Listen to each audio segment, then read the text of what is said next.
नमस्कार, ईवा 24 न्यूज में आपका स्वागत। मैं हूं रीति। आइए देखते हैं क्या है आज की प्रमुख खबरें।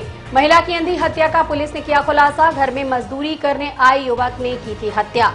बीएसएफ जवान के सुने आवाज से बुलेट और कार चोरों ने किया पार। बिना अनुमति चल रही फर्जी पैथोलॉजी को किया गया सील। और बाइकों की भिड़ंत, 80 वर्षीय वृद्ध की मौत, 3 अन्य घायल। इन खबरों को आगे हम विस्तार से देखेंगे। सिमरिया थाना अंतर्गत बधरा गांव में महिला की अंधी हत्या का पुलिस ने किया खुलासा। पुलिस अधीक्षक नवनीत भसीन ने प्रेस कॉन्फ्रेंस करके दी जानकारी। बधरा गांव में स्थित अपने घर पर अकेली ही रहती थी महिला। 2 दिनों तक जब महिला के परिजनों से उसका कोई संपर्क नहीं हुआ तो महिला का पुत्र अपने घर पहुंचा और उसने देखा कि घर से उसकी मां लापता है, जिसके बाद उसने थाने में शिकायत दर्ज कराई। इस दौरान जब महिला का पुत्र थाने में शिकायत दर्ज कराकर वापस अपने घर लौटा तो उसने अपने ही घर में स्थित भूसे के नीचे लाश दबी देखी और तत्काल पुलिस को सूचना दी। पुलिस ने बताया कि भूसे के नीचे से केवल महिला की आंख दिख रही थी, जिसे देखकर महिला का पुत्र डर गया और उसने पुलिस को सूचना दी। तब पुलिस और एसएफएल टीम मौके पर पहुंचकर घटना की जांच शुरू की। घटना की जानकारी देते हुए पुलिस अधीक्षक नवनीत भसीन ने बताया कि आरोपी कुछ दिन पूर्व महिला के घर में मजदूरी का काम करने गया हुआ था, जहां पर उसने महिला के आभूषणों को देखा, जिससे उसकी नीयत डोल गई और दोबारा वह चोरी के इरादे से महिला के घर पहुंचा। पर पहले तो वह घर की एक अटारी में बैठा रहा। इस बीच महिला ने उसे देख लिया, तभी आरोपी ने गला दबाकर उसकी हत्या कर दी। सिमरिया थाना क्षेत्र में जो घटना हुई उसके पश्चात एसडीपी एडिशनल एसपी पहुंचे और एफएसएल टीम और फिंगरप्रिंट और साइबर टीम ने पहुंच के अपना दिन भर होमवर्क किया और उसके पश्चात काफी शीघ्रता दिखाते हुए टीम ने इस केस को ट्रेस किया है। पूरा ब्लाइंड मर्डर ट्रेस हुआ है। इसमें आरोपी ने पूरी घटना जो बताई है अभी तक की इन्वेस्टिगेशन में, पूछताछ में, तो ये बताई है कि आरोपी राम लखन आदिवासी 25 वर्ष उम्र का है। वो भी पड़ोस के गांव का ही रहने वाला है। जहां भी मकान बन रहे हैं उसमें मजदूरी काम वो करता है। जो महिला जिनके साथ ये घटना हुई, इनके यहाँ भी निर्माण कार्य कुछ दिनों पूर्व संपन्न हुआ था, तो 4-5 दिन उसने भी मजदूरी यहाँ पर की थी और उसने इनका घर अच्छे से देख रखा था। अभी जब आरोपी को ये बात पता थी कि महिला अकेली रहती है तो उसने इनके घर से सामान चुराने की अपनी योजना बनाई और सामान चुराने के क्रम में एक दिन वो शाम को आके घर में एक तरफ चुपकर बैठ गया, परंतु उसको अवसर नहीं मिल पाया ऊपर जाने का, जिस कमरे में महिला की कीमती वस्तुएं रखी थी। जब ये ऊपर पहुंचा और उसने सामान वहां से निकालना शुरू किया, इस दौरान वो महिला भी अपना वहां पर भूसा लेने पहुंच गई। तो जैसे ही महिला ने उनको देखा, तो क्योंकि वो 4-5 दिन काम कर चुका था तो परिचित था पूर्व में, तो उन्होंने उस महिला पर हमला करके उनका गला दबा दिया, जिससे उनकी घटनास्थल पर ही मृत्यु हो गई। घटना के पश्चात उन्होंने सबसे पहले साक्ष्य छुपाने के लिए महिला के शव को भूसे में पूरी तरह से छुपा दिया। अपना जो भी उन्होंने सामान वहां से इकट्ठा किया वो लेके बाहर आए और कमरे के बाहर से ताला लगा के उनका मोबाइल भी लेके चले गए। हम लोगों ने जब अपनी टीमें गठित की तो हमने प्रत्येक एंगल पर काम किया। घर निर्माण की जानकारी भी हमको मिल चुकी थी। आसपास भी हमें संदेह था 1-2 लोगों पर जो पिछले 2 दिन से यहाँ पर नहीं है, और फाइनली हमने जो होमवर्क किया, जीरोइंग करते हुए हम लोग पहुंचे यही व्यक्ति हमारे मुख्य टारगेट पे होना चाहिए, और फिर इसको लगातार फॉलो करती रही हमारी टीम। और अंततः जब इसकी हम लोगों ने राउंड अप किया तो उसने पूरी घटनाक्रम हमको विस्तार से बताया है, जो कि मैंने आपको भी ब्रीफ किया है। अभी आरोपी के कब्जे से जो आप देख रहे हैं जेवरात जो जब्त हुए हैं, जो उस महिला के जेवरात थे वो जब्ती की गई है। और उसने जो मोबाइल था महिला का, वो मोबाइल रास्ते में तोड़ के कहीं पे फेंकना बताया है। अभी हमारी टीमें और पूछताछ कर रही हैं, उसको लेके भी जाया जाएगा उन स्थलों पर जहां पर वो मोबाइल तोड़ना फेंकना बता रहा है, जिससे कि और एविडेंस कलेक्शन कर सके हम लोग और अपने इन्वेस्टिगेशन को मजबूती से करके आरोपी को सजा दिला सके। बिना अनुमति चल रही फर्जी पैथोलॉजी को किया गया सील।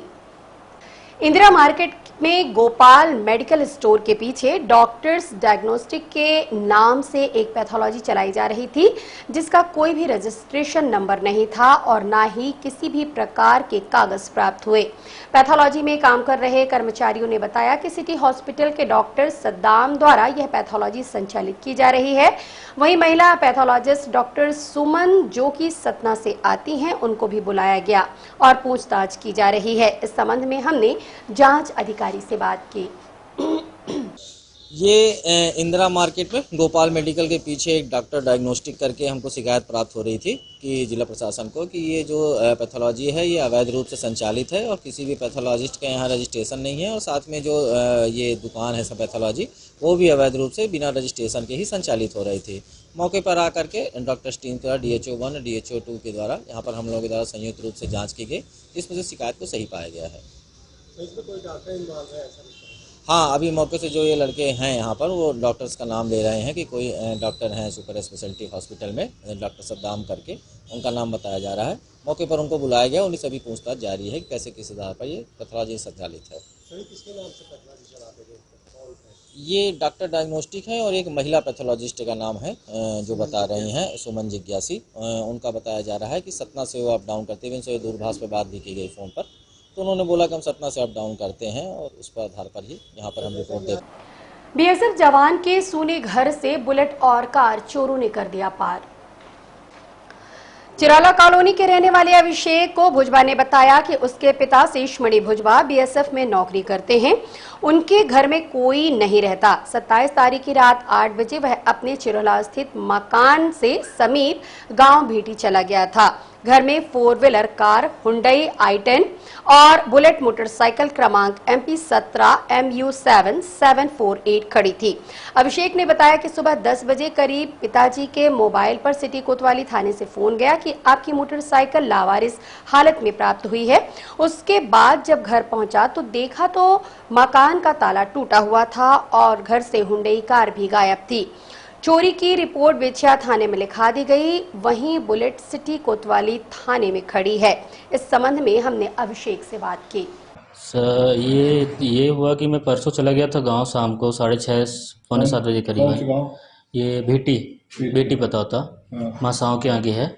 तो मैं वहाँ चला गया था, तो कभी वहीं था, कल भी वहीं था, आज भी वहीं था मैं। तो आज मुझे पापा ने फ़ोन लगाया, बोला वहाँ कोतवाली से फ़ोन आया है पुलिस वालों का, बुलेट मिली है मेरी, तो वो कोतवाली में खड़ी है, जाके घर पे देख क्या हुआ है, क्या क्या नहीं हुआ। तो वही मैं घर से भागता हुआ आया, यहाँ देखा तो दोनों ताला टूटे पड़े थे, सिर्फ गेट पास बंद था। अंदर आया तो पूरा आपने देखा ही है, पूरा सामान हटा पटा है। उसके बाद मैं यहाँ से गया बिछिया थाना रिपोर्ट करने, तो यहाँ मेरी कार खड़ी रहती थी इस जगह पे और ये बुलेट खड़ी रहती थी, तो न कार थी न बुलेट थी। कार भी चोरी हो गई? कार भी कुछ चोरी हो गई। कार का नंबर है ML05N 1700, grand i10 sport car का नाम है, बुलेट थी MP 17 MU 7748। तो वो कोतवाली में खड़ी है, पुलिस वालों का फ़ोन आया था। कौन सा थाना लगता है आपका? बिछिया थाना। शिकायत दर्ज करा दी है, आवेदन भी है। क्या आपके यहाँ से सामान चोरी गया है? सामान तो यही 2 गाड़ियाँ हैं, बाकी और तो कुछ सामान यहाँ रहता नहीं मेरा। यहाँ रहता कौन है? यहाँ मैं बस रहता हूँ अकेले। फैमिली नहीं रहती? फैमिली नहीं, मैं अकेला ही हूँ। पापा हैं, पापा ड्यूटी में रहते। एम्बुलेंस चालक ने दिखाई मानवता। दुर्घटना में घायल बाइक पीड़ितों को बिना किसी शिकायत दर्ज कराए पहुंचाया संजय गांधी अस्पताल। घटना के संबंध में अभी तक जो जानकारी सामने आ रही है उसके अनुसार दुर्घटनाग्रस्त होने वाले बाइक सवार सभी तेज रफ्तार गाड़ी चला रहे। अचानक सामने आई बाइक को देख सभी ने अपना नियंत्रण खो दिया, जिसके कारण बाइक सवार दुर्घटनाग्रस्त हो गए। सभी घायलों को 108 एम्बुलेंस के माध्यम से उपचार के लिए सिरमौर सामुदायिक स्वास्थ्य केंद्र भेजा गया था, जहां से 80 वर्षीय कैलाश प्रसाद तिवारी निवासी तिवनी एवं दीपक द्विवेदी निवासी सगरा को उपचार के लिए संजय गांधी अस्पताल भेजा गया। इस दौरान उन्हें गंभीर चोट आने के कारण कैलाश प्रसाद की मौत हो गई। वहीं गंभीर रूप से घायल दीपक द्विवेदी का इलाज संजय गांधी अस्पताल में किया जा रहा है, जबकि 2 अन्य घायलों को सिरमौर सामुदायिक स्वास्थ्य केंद्र में भर्ती कराया गया। घटना के बारे में हमने एम्बुलेंस चालक राजेश मिश्रा से बात की। क्या कहना है उनका, आइए सुने। ये बैकुंठपुर के पास पलहान गांव है। वहाँ पे 3-4 मोटरसाइकिल आपस में इकट्ठा टकरा गई हैं, तो 3-4 लोग मतलब घायल हो गए। उसमें से एक दादाजी ख़त्म हो गए हैं अभी लाते समय रास्ते में। सिरमौर में ट्रीटमेंट हुआ, वहाँ से रेफर हुआ है इनका। आज जो कि 108 से फ़ोन नहीं आया, मगर उसके पहले अपन उनकी मदद किए।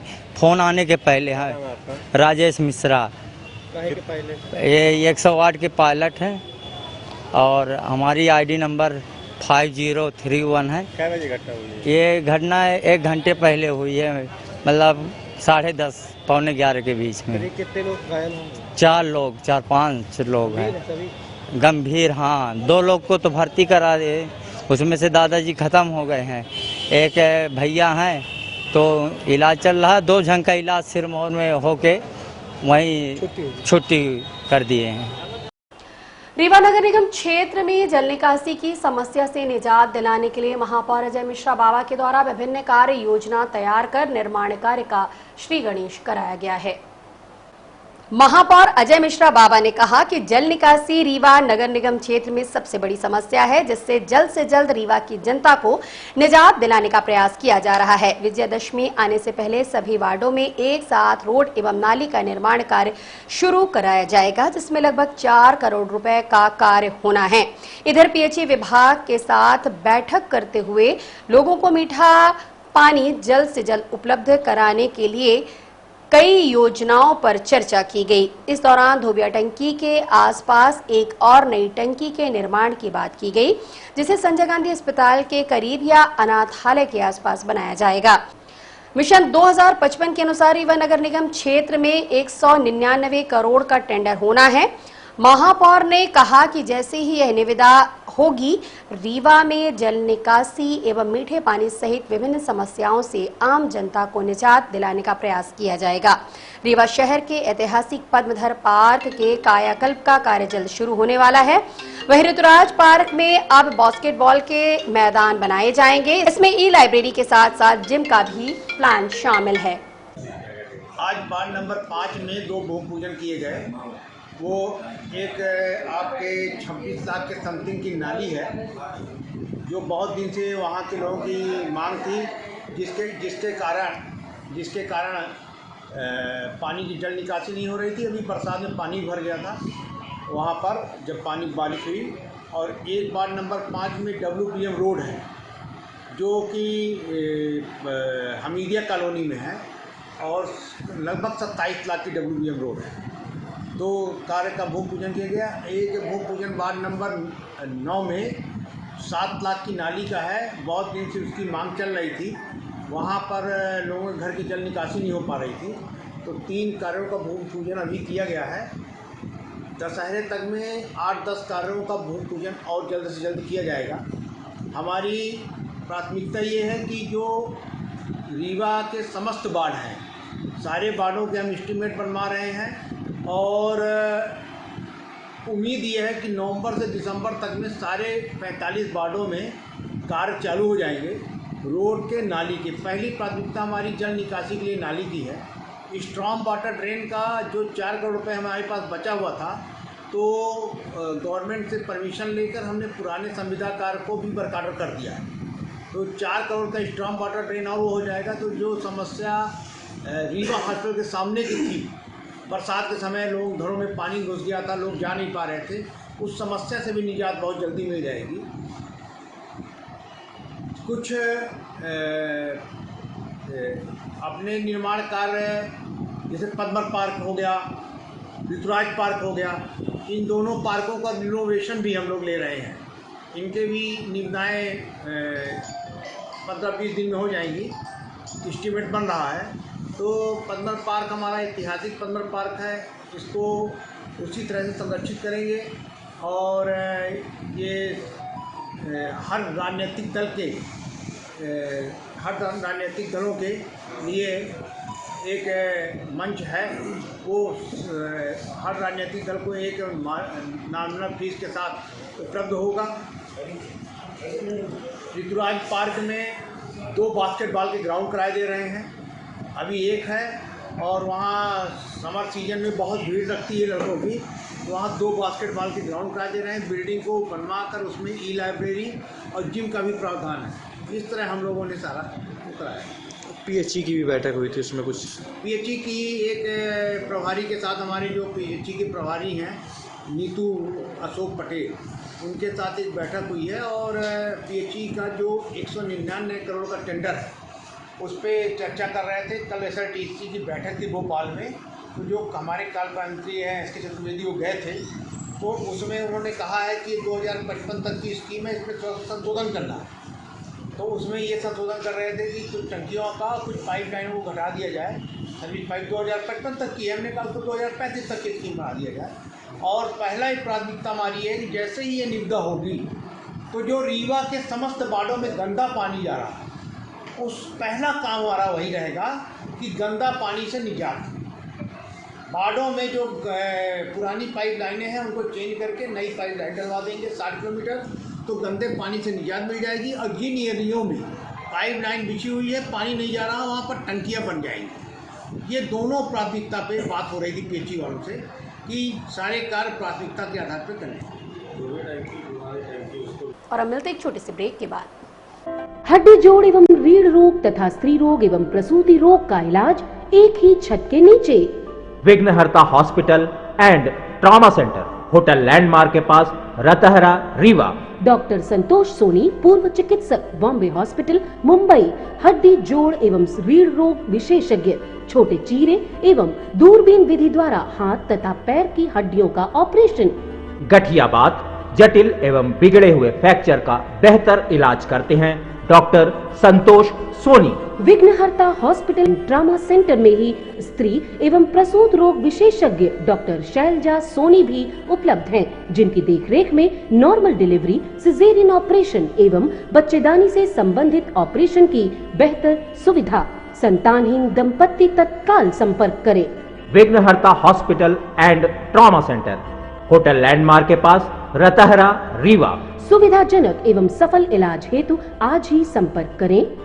विघ्नहर्ता hospital and trauma centre, hotel landmark के पास, रतहरा, रीवा। मोबाइल नंबर 7828781983 अथवा 8462956774 पर।